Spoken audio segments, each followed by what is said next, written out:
So Talia, the Fibonacci sequence is a big long list of numbers that goes on forever, infinitely, and you add each of the 1 to the one before it to get the next number. So here, 1 plus 2 equals 3. This is so boring. Let's go watch TV. Oh, Talia.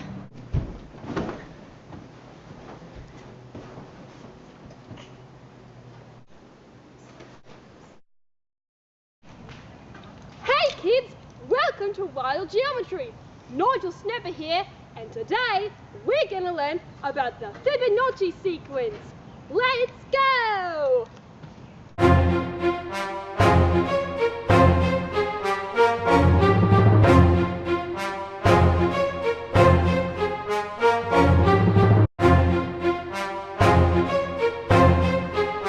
We need to learn about the nature.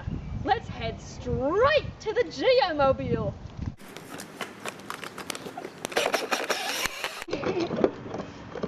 World Geometry HQ, this is Nigel Snapper here. I just arrived on the outskirts of the Geo Jungle.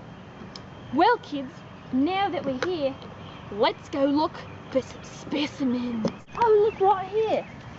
It's a wild bunny rabbit. The rabbits are actually where the Fibonacci sequence first originated. Let's take a closer look. So Leonardo Fibonacci wanted to see how fast rabbits could reproduce in an ideal situation. And these rabbits could produce up to 1 pair of offspring per month. The newborn rabbits are able to reproduce after 1 month, and after 2 months the newborn pair has produced their first pair. Starting with 1 pair of newborn rabbits, you've got 1 pair still after 1 month. After the second month, they've produced their first pair, making 2 pairs. After another month, the original pair of rabbits produces yet another pair, but the other one has not been able to reproduce yet. After the next month, the first 2 pairs of rabbits have produced offspring, making 5 pairs. After the next month, the first 3 pairs of rabbits have reproduced, making 8 pairs. The number of pairs creates the Fibonacci sequence. To get the next number in the sequence, you add the 2 previous numbers together, like so. Watch your step. Oh, watch your step, kid. Come have a look over here. Lucky day. It's a sunflower. Not only are the petals a Fibonacci number, this guy right here, this whole thing, it's seed head. That's where the flower keeps all its seeds. Now, do you see the spirals going swirly around here?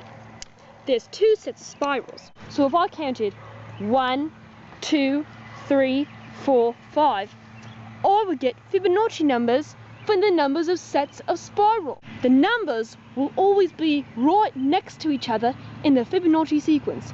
That's called consecutive numbers. Kids, do you see? Helicopter seeds. These guys fall in a perfect spiral motion, which reminds me. The golden rectangle is quite an interesting figure, really.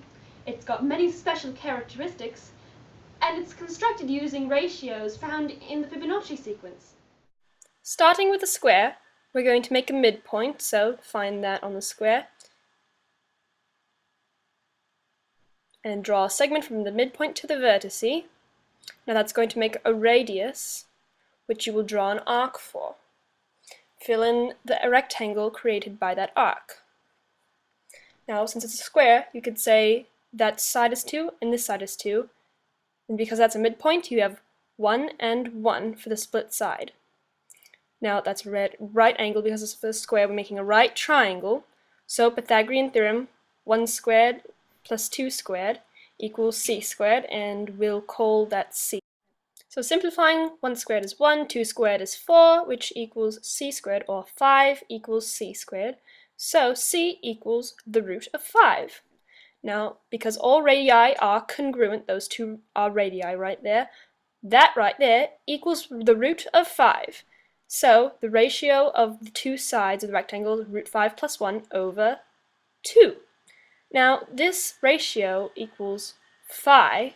Phi is an irrational number found by dividing Fibonacci numbers. A property of the golden rectangle is that when you take out the original square you started with, you're left with yet another golden rectangle. Now, using the same process that we used to create the first golden rectangle, you can do this with that one.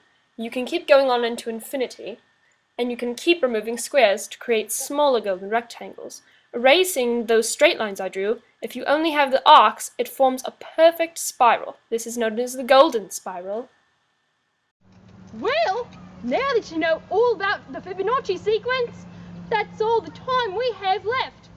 I'm Nigel Snapper, and this has been Wild Geometry.